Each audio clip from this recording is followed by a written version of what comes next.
وہ اسے پیار سے ماریا کہہ کر بلانے لگا۔ کچھ عرصے بعد مکرینا اور لوئیجی دونوں کو فوجیوں کے کپڑے سینے کے کارخانے میں لگا دیا گیا۔ مکرینا ایک شرمیلی اور اپنے آپ میں گم سادہ سی لڑکی تھی جس کی عمر اس وقت 23 برس تھی۔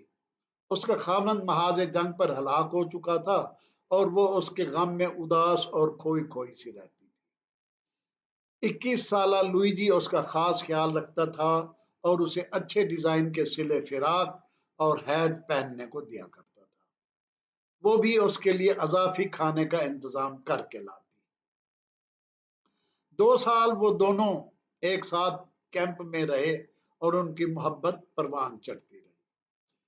دونوں ایک دوسرے کے غموں میں برابر برابر شریک رہتے اور ایک دوسرے کا ہر طرح سے خیال رکھتے۔ جب وہ بیگار سے کبھی فرصت پاتے تو دونوں ہاتھوں میں ہاتھ ڈالے کچی سڑکوں یا کھیتوں کی پگڈنڈیوں پر چلنے اور پیار محبت کی باتیں کرتے۔ دونوں نے جنگ کے بعد اٹلی میں ایک ساتھ زندگی گزارنے کا فیصلہ کر لیا۔ 1945 میں 1945 میں روس نے جرمنی کو شکست دے کر بیگار کیمپ پر قبضہ کر لیا تو کیمپ میں موجود تمام قیدیوں کو رہا کر دیا گیا، مگر روسی حکام نے مکرینا کو اٹلی جانے کی اجازت دینے سے انکار کر دیا۔ روسی حکمران جوزف اسٹالن کی ہدایت تھی کہ مشرقی یورپ سے کسی کو مغربی یورپ جانے کی اجازت نہ دی جائے اور نہ مغرب والوں کو مشرقی یورپ میں رہنے دیا جائے۔ لہذا نہ مکرینا کو اٹلی جانے دیا گیا اور نہ لوئیجی کی یہ درخواست قبول کی گئی کہ اسے مکرینا کے ساتھ یوکرائن جانے دیا جائے۔ 1945 میں دونوں محبت سے محرومی کا داغ لے کر اپنے اپنے ملک چلے گئے۔ لوئیجی نے فنانسر کے طور پر کام کرنا شروع کر دیا اور مکرینا اجتماعی کاشتکاری کرنے لگی۔ سخت روسی پابندیوں کی وجہ سے لوئیجی کے لیے مکرینا سے ملنے کے لیے آئینی پردے یعنی آئرن کرٹن کے پیچھے یوکرائن جانا ممکن نہیں تھا۔ وقت گزرنے کے ساتھ جدائی کا زخم بھی بھرتا گیا۔ دونوں نے اپنے اپنے ڈھب کی زندگیاں گزارنے کے لیے شادیاں کر لیں۔ لوئیجی کو خدا نے اولاد اور گرینڈ چلڈرن سے نوازا۔ مکرینا کے 3 مزید بچے پیدا ہوئے اور وہ بھی نانی دادی بن گئی۔ شادی کرنے کے باوجود لوئیجی کبھی مکرینا کو نہیں بھلا سکا اور جب کبھی اس کے ساتھ گزرا ہوا وقت اسے شدت سے یاد آتا تو اس کی آنکھیں خود بخود بھر آتی۔ اس نے مکرینا کے فوٹو اور اس کے بالوں کی ایک لٹ سنبھال کر رکھی ہوئی تھی۔ اسے یقین تھا کہ ایک نہ ایک دن وہ اپنی ماریا یعنی مکرینا سے ضرور ملے گا۔ شادی کے 20 سال بعد اس کی بیوی انتقال کر گئی اور وہ پھر اکیلا رہ گیا۔ دوسری طرف مکرینا ایک بار پھر بیوہ ہو گئی۔ 1990 کی دہائی میں روس کا آئینی پردہ ہٹ چکا تھا۔ یوکرائن آزاد ہو کر روس کی استبدادی حکومت کے پنجے سے نکل چکا تھا۔ تب لوئیجی پر جنون سوار ہو گیا کہ وہ کسی طرح یوکرائن جائے اور مکرینا کو ڈھونڈے اور اگر وہ غیر شادی شدہ ہو تو اس کو شادی کی پیشکش کرے۔ 2004 میں اس کی یہ خواہش پوری ہونے کے امکانات اس وقت روشن ہو گئے جب اٹلی کے شہر نیپل سے 130 کلومیٹر دور ایک قصبے کیسل سان لورنزو میں جہاں وہ رہتا تھا اس کی ملاقات یوکرائن کی ایک خاتون سے ہوئی جس نے اسے بتایا کہ روسی ٹیلی ویژن سے ایک ایسا پروگرام روس اور یوکرائن میں ایک ساتھ نشر ہوتا ہے جس میں بچھڑے ہوئے محبت کرنے والوں، رشتہ داروں، بچوں، خامند بیوی کو ملانے کا انتظام کیا جاتا ہے۔ اس پروگرام کا نام میرا انتظار کر یعنی ویٹ فار می تھا۔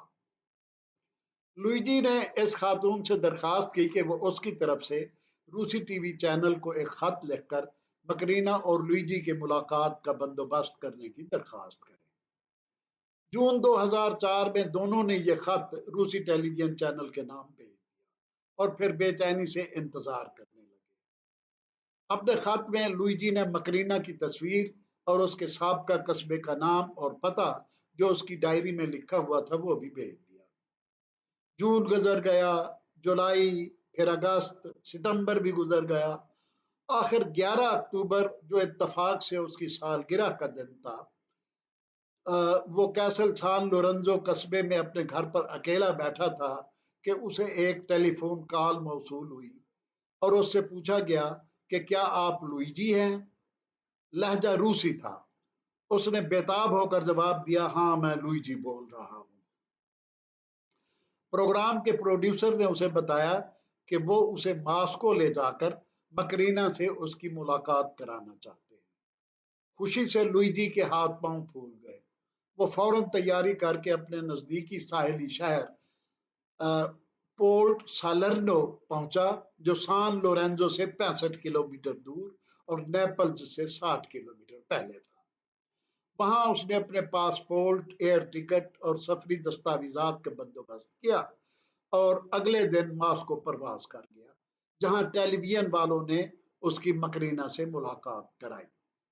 مکرینا اس وقت یوکرائن کے مرکزی علاقے نپرو کے ایک نواحی گاؤں میں رہتی تھی، جو دارالحکومت کیف سے 500 کلومیٹر دور تھا۔ ماسکو میں اس ملاقات کا لائیو شو لاکھوں لوگوں نے ٹی وی پر ان ممالک میں دیکھا، ان ممالک میں جہاں روسی زبان سمجھی جاتی تھی، اور ہزاروں آنکھیں ان دو بچھڑے ہوئے عاشق معشوق کی 60 سال بعد دوبارہ ملاقات پر اشک بار ہو گئی۔ جو ہی مکرینا پردے کے پیچھے سے نمودار ہوئی، لوئیجی نے آگے بڑھ کر اسے گلے سے چمٹا لیا اور اسے بے اختیار چومنے لگا۔ لوئیجی مکرینا لجائی لجائی سی رہی، اس میں وہ بے باکی اور بے تکلفی نہیں تھی جو اطالوی بابے میں دیکھنے میں آ رہی تھی۔ آپ ان کی ملاقات اور والہانہ پن کی تفصیلی ویڈیو یوٹیوب پر دیکھ سکتے ہیں۔ 2004 میں جب 60 سال بعد ان کی ملاقات ہوئی تو بابا جی کی عمر 82 اور مکرینا کی عمر 84 سال تھی، مگر یوں لگتا تھا کہ ابھی ان کی محبت جوان ہے۔ لوئیجی نے اسے شادی کی پیشکش کی، مگر مکرینا نے نرمی سے انکار کر دیا کہ اب بہت دیر ہو چکی ہے۔ تاہم وہ خوش تھی کہ اس کی محبت کو دنیا ابھی ان کی محبت جوان ہے۔ تاہم وہ خوش تھی کہ ابھی ان کی محبت جوان ہے، کہ اس کی محبت کو دنیا والوں نے تسلیم کیا اور ان پر عقیدت کے پھول نچھاور کیے۔ اس کے بعد دونوں کے ملکوں کے مختلف ٹی وی چینلز نے ان دونوں پر کئی پروگرام پیش کیے، جس کی وجہ سے وہ دنیا بھر میں پہچانے جانے لگے۔ مکرینا نے 2004 میں روسی ٹی وی شو میں ان کی ملاقات کے بعد بتایا کہ جب میں نے 60 سال بعد لوئیجی کو دیکھا تو میں پہلے پہل پہچان نہ سکی، کیونکہ جب بیگار کیمپ کی جیل میں ہم رہتے تھے تو لوئیجی لمبا تڑنگا کالے رنگ کا نوجوان تھا، اب وہ ہٹا کٹا گورا چٹا بوڑھا تھا۔ مجھے دیکھتے ہی وہ چلایا، ماریا اور دوڑ کر مجھے گلے سے چمٹا لیا۔ اس نے کئی بار مجھے میری چھوٹی موٹی، میری چھوئی موئی کہا اور میرے جھریوں بھرے گالوں کے بوسے لیتا رہا۔ خود بھی رویا، مجھے بھی رلایا۔ پھر اس نے بٹوے میں سے میرے بالوں کی وہ لٹ نکال کر دکھائی جو اس نے 60 سال پہلے مجھ سے لی تھی۔ ٹی وی شو کے دوران لوئیجی کئی بار پھوٹ پھوٹ کر رویا۔ اس کے بعد لوئیجی نے مکرینا سے مسلسل رابطہ رکھا۔ وہ ہر سال اسے ملنے یوکرائن جاتا اور حسب استطاعت اس کی مالی امداد بھی کرتا۔ ایک بار وہ اس سے ملنے اٹلی آئی۔ اس نے ایک انٹرویو میں بتایا، مکرینا نے انٹرویو میں بتایا کہ میں جنگ سے پہلے لوئیجی کے ملنے سے بھی پہلے ایک بار اٹلی آئی تھی۔ تب کے اٹلی اور 60 سال کے بعد کے اٹلی میں زمین آسمان کا فرق آ چکا تھا۔ دونوں کی محبت کی کہانی نے جب بے پناہ شہرت پکڑ لی تو کیف کے حکام نے ایک غیر معمولی اقدام کرتے ہوئے 9 مئی 2013 کو یعنی آج سے تقریباً 9.5 سال پہلے 9.5 سال پہلے ان کی محبت کی یادگار کانسی کا ایک شاندار مجسمہ کیف کے مرکزی پارک خریشہ تائی سے خریشہ تائی جسے میرنسکی پارک بھی کہتے ہیں میں نصب کر دیا، جسے دیکھنے کے لیے ہزاروں ملکی اور غیر ملکی سیاح پارک میں آنے لگے۔ اس سے پہلے چوکوں اور